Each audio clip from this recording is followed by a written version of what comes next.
Para as campanhas de Lula e Flávio Bolsonaro, parece que o segundo turno já está decidido. Porém, a eleição para presidente do Brasil está apenas começando. Os candidatos finalmente foram autorizados a pedir voto, apresentar suas propostas e divulgar seus números. Os partidos já começaram a colocar seus cabos eleitorais nas ruas. A propaganda tomou conta das redes sociais e na próxima semana também chegará à televisão. Nesse momento, Lula aparece como franco favorito nas pesquisas, enquanto Flávio Bolsonaro surge em segundo lugar. Diante disso, muita gente já considera que, por causa da polarização que domina a política brasileira há quase 10 anos, o segundo turno estaria praticamente decidido. Lula de um lado, Bolsonaro do outro, agora representado pelo filho. Mas será que é realmente assim? Será que a eleição que começa agora é apenas uma repetição das disputas anteriores? Ou existe espaço para uma surpresa? Esse é o assunto do vídeo de hoje, mas antes de nos aprofundarmos nessa análise, lembre-se de se inscrever no canal e curtir o vídeo. Isso ajuda muito o nosso trabalho. Obrigado pela presença aqui. Ao longo dos últimos 10 anos, a política brasileira girou principalmente em torno de uma grande polarização: Lula contra Bolsonaro. Lula possui uma das trajetórias mais longas da política nacional. Está em evidência há mais de 40 anos e é candidato do PT à presidência da República desde 1989. Ao longo desse período, governou o Brasil 3 vezes. Seu primeiro governo foi beneficiado pelo chamado boom das commodities. Produtos como soja e minério de ferro, que o Brasil produz em abundância, tiveram forte demanda no comércio internacional, especialmente com o crescimento das compras da China. Essa conjuntura favorável permitiu ao Brasil aumentar suas receitas externas e melhorar as condições de vida de parcelas importantes da população mais pobre, especialmente com o combate à fome. Mesmo que o Brasil tenha se desindustrializado desde a década de 90. A popularidade de Lula cresceu a níveis extraordinários, chegando a aproximadamente 80%, e sua força política foi suficiente para eleger sua sucessora, Dilma Rousseff. Porém, a partir de 2013, a estagnação econômica e a deterioração das expectativas começaram a enfraquecer o apoio ao governo do PT. O problema não era apenas o desempenho econômico daquele momento. Para uma nova geração de brasileiros, a promessa de melhoria de vida já não se traduzia em oportunidades suficientes de emprego digno, renda e mobilidade social. Uma parcela dessa geração começou a se revoltar contra o sistema político. Ao mesmo tempo, os grandes escândalos de corrupção associados aos governos petistas, como o Mensalão e o Petrolão, contribuíram para transformar parte da antiga base eleitoral de Lula, especialmente no Sul e Sudeste, que votaram em Lula na década de 1990, em uma base de forte rejeição ao PT. O Nordeste, por outro lado, que não era a base do PT, consolidou-se como sua principal região de apoio. Foi nesse ambiente de crise de legitimidade do PT que o deputado Jair Bolsonaro começou a ganhar enorme visibilidade. Seu estilo direto, popular e agressivo de comunicação encontrou espaço em uma sociedade cansada dos partidos tradicionais. Bolsonaro dizia que era necessário combater a corrupção, enfrentar o crime organizado, reduzir obstáculos para quem queria empreender e facilitar a vida de quem queria trabalhar. Em 2018, com Lula impedido de participar da eleição, Bolsonaro foi também o primeiro grande candidato brasileiro a explorar de maneira sistemática o potencial das redes sociais. Ele construiu uma base de apoiadores altamente mobilizada. O principal combustível dessa base era a rejeição à permanência de Lula e do PT no comando do país. Quando chegou ao poder, entretanto, Bolsonaro não conseguiu produzir uma melhora consistente na qualidade de vida dos brasileiros. Além disso, sua gestão da saúde pública durante a pandemia de Covid-19 foi marcada por enormes controvérsias e erros que levaram à morte de muita gente, aumentando sua rejeição. Ao mesmo tempo, seus apoiadores argumentavam que a pandemia havia impedido que seu governo tivesse a oportunidade de realizar plenamente seu projeto econômico. Seja como for, o resultado político foi uma transformação profunda no mapa eleitoral brasileiro. O bolsonarismo passou a ter uma grande base no Sul e no Sudeste, justamente regiões onde Lula havia sido historicamente forte. Em contrapartida, Bolsonaro enfrentou enorme rejeição no Nordeste. Assim, pouco a pouco, o Brasil foi sendo organizado politicamente em torno de duas identidades: uma direita associada ao bolsonarismo e uma esquerda associada ao lulismo. Essa, de maneira bastante simplificada, é a estrutura da opinião pública brasileira quando pensamos em eleições presidenciais.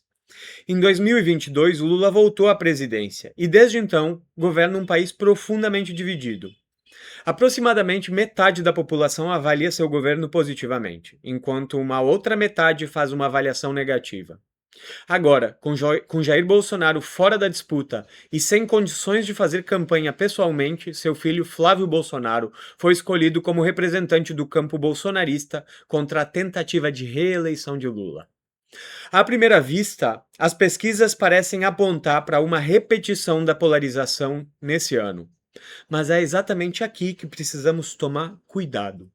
De acordo com a última pesquisa divulgada pelo Instituto Quest, com dados coletados entre os dias 10 e 13 de agosto, Lula do PT aparece com 38% das intenções de voto, enquanto Flávio Bolsonaro do PL aparece com 31%. Renan Santos, um fenômeno jovem das redes sociais ligado ao Partido Missão, e Ronaldo Caiado, político tradicional com respeito dentro do sistema político do PSD, aparece com 4% cada. Esses números correspondem às intenções de voto estimuladas, ou seja, o entrevistado recebe uma lista com os nomes dos candidatos e escolhe entre as opções apresentadas. Portanto, temos novamente um país polarizado. Mas será que essa fotografia representa uma realidade inevitável? O segundo turno já está definido entre Lula e Flávio Bolsonaro? A resposta, nesse momento, é não. É muito confortável para militantes e propagandistas do PT e do PL defenderem que a batalha do primeiro turno já está vencida. Mas como cientista político, eu não posso ser irresponsável e transformar uma possibilidade em certeza. Uma pesquisa antes da campanha é apenas uma fotografia do momento. Ela mostra o potencial dos candidatos naquele instante com o início da campanha. Quando a campanha começa, com televisão, redes sociais, debates, ataques, propostas e mobilização, muita coisa pode mudar. Existe um número ainda mais importante do que aquele apresentado anteriormente. Quando a mesma pesquisa pergunta aos eleitores de maneira espontânea em quem pretendem votar sem apresentar uma lista de candidatos, o cenário muda completamente. Na resposta espontânea, Lula aparece com 25%, enquanto Flávio Bolsonaro aparece com só 19%. Mas existe um dado muito mais impressionante: 51% dos eleitores estão indecisos. É justamente esse eleitorado que Renan Santos, Ronaldo Caiado e os outros candidatos tentarão conquistar a partir do início efetivo da campanha nessa semana, utilizando redes sociais, televisão e os debates. Aqui precisamos compreender uma característica importante da política brasileira. O PT é um partido com uma base social muito forte. Há décadas existe uma parcela do eleitorado que tende a manter uma preferência relativamente estável pelo partido, algo em torno de 15 a 20%. Bolsonaro, por sua vez, entrou no PL há poucos anos e levou consigo uma nova base política para o partido. O bolsonarismo ampliou a capacidade de mobilização popular, mas o PL tem uma base aproximadamente de 5 a 10% do eleitorado. Lula está sentado na cadeira de presidente da República. Ele controla o orçamento, possui a máquina governamental e tem uma exposição institucional muito maior na mídia. Jair Bolsonaro está preso e não pode participar diretamente da campanha para o seu filho, Flávio. O evento de campanha de Lula nesse final de semana estava lotado em São Bernardo do Campo, onde ele começou a sua trajetória política. O evento de Flávio, em Copacabana, estava esvaziado. Por isso, as chances de Lula chegar ao segundo turno parecem muito elevadas, mas não podemos dizer a mesma coisa sobre Flávio Bolsonaro. Existe uma tendência das mídias de tratar pesquisas eleitorais como se elas fossem suficientes para explicar e prever o comportamento do eleitor brasileiro na hora do voto, mas elas não são completamente assim. E é aqui que as coisas começam a ficar mais complicadas. Uma pergunta realizada pelo Latino Barômetro em 2024 mostra que 49% dos brasileiros não têm nenhuma confiança nos partidos políticos. Outros 35% afirmam confiar apenas um pouco. Isso significa que mais de 80% dos brasileiros demonstram baixa ou nenhuma confiança nos partidos. Essa desconfiança não surgiu do nada. Ela está relacionada à percepção de que a vida cotidiana continua muito difícil, independentemente de qual partido esteja no poder. Uma parcela enorme das famílias brasileiras, 80% também, vive com renda baixa, de até 2,5 salários mínimos, e enfrenta algum tipo de dívida. A inflação corrói constantemente o salário da classe média, enquanto o preço dos imóveis se tornou quase impagável para muitos jovens que entram no mercado de trabalho. Quando os partidos não conseguem resolver esses problemas concretos, o interesse pela participação política diminui pouco a pouco. É por isso que, para uma parcela importante da população, a política só volta a despertar a atenção durante as eleições. É nesse momento que a publicidade, os debates, as redes sociais e a propaganda começam novamente a agitar a opinião pública.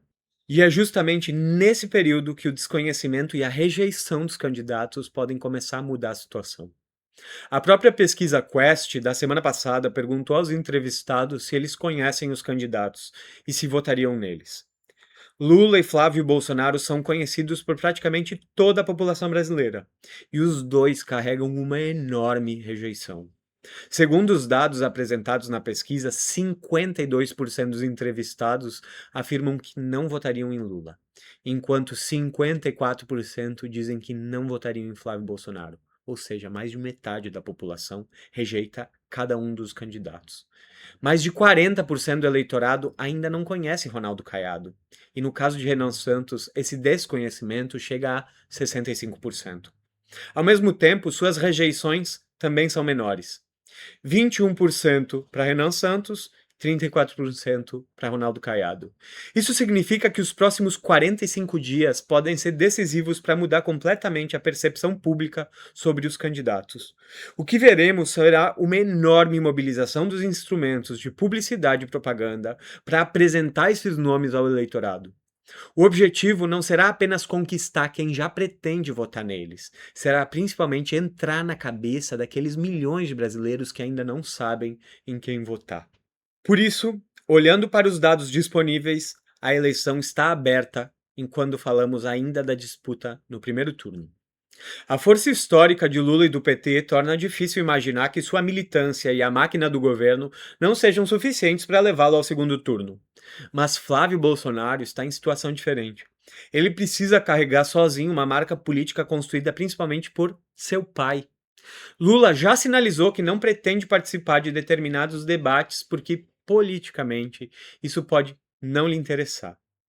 Flávio está avaliando sua estratégia, mas provavelmente terá muita dificuldade para evitar os confrontos diretos. E a campanha de Caiado e Renan Santos não será necessariamente direcionada apenas contra Lula. Ela poderá ser direcionada também contra Flávio Bolsonaro. Esses candidatos precisam conquistar os indecisos e principalmente tentar atrair eleitores antipetistas que hoje estão inclinados a votar em Flávio. Para isso, precisarão construir uma narrativa segundo a qual Flávio seria fraco demais para derrotar Lula no segundo turno.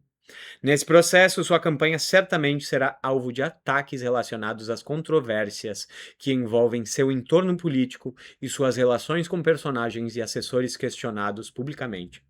Entre os temas que podem ser explorados estão sua relação com Daniel Vorcaro e acusações envolvendo assessores fantasmas em seus gabinetes.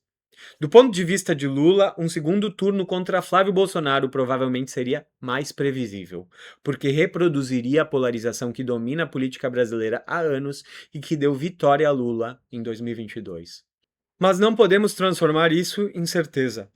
As eleições na América Latina estão cheias de surpresas nos últimos anos, com políticos que saem do nada e viram presidentes, como ocorreu com Javier Milei na Argentina e Abelardo de la Espriella na Colômbia nos últimos anos.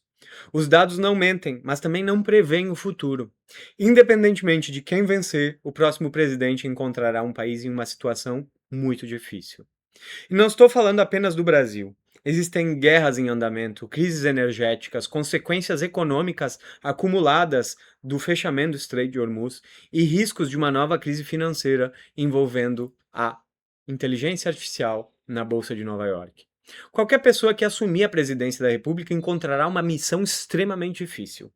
Durante a campanha, candidatos prometem crescimento, emprego, segurança, renda e prosperidade. Mas se a realidade internacional e econômica for pior que o prometido, o novo presidente poderá sofrer rápida destruição da sua aprovação. E é exatamente por isso que esse canal não pretende abandonar o realismo. O Brasil precisa de um povo consciente das dificuldades que enfrenta. Precisamos compreender política, economia e mundo para entender as forças que moldam o futuro do país. Não basta escolher um candidato, é preciso entender o que acontecerá depois que a urna for fechada. Porque no fim das contas, a eleição não será apenas sobre quem vencerá o segundo turno, será sobre quem receberá um país pressionado por problemas internos e externos, com uma população cansada, endividada e desconfiada da política. A grande pergunta, portanto, não é apenas quem vai vencer, é quem vai pegar essa bomba no colo. E neste momento, ninguém pode dizer com segurança que o segundo turno já está decidido. Lula parece forte, Flávio Bolsonaro aparece competitivo, mas metade do eleitorado ainda pode ser disputada. Caiado e Renan terão agora a oportunidade de se apresentar ao Brasil. Os debates, a televisão, as redes sociais e os ataques políticos poderão alterar completamente a percepção dos eleitores. E é por isso que os próximos 45 dias serão tão importantes. A eleição começou só agora. A história recente ensinou que não devemos confundir uma fotografia do momento com o resultado do filme.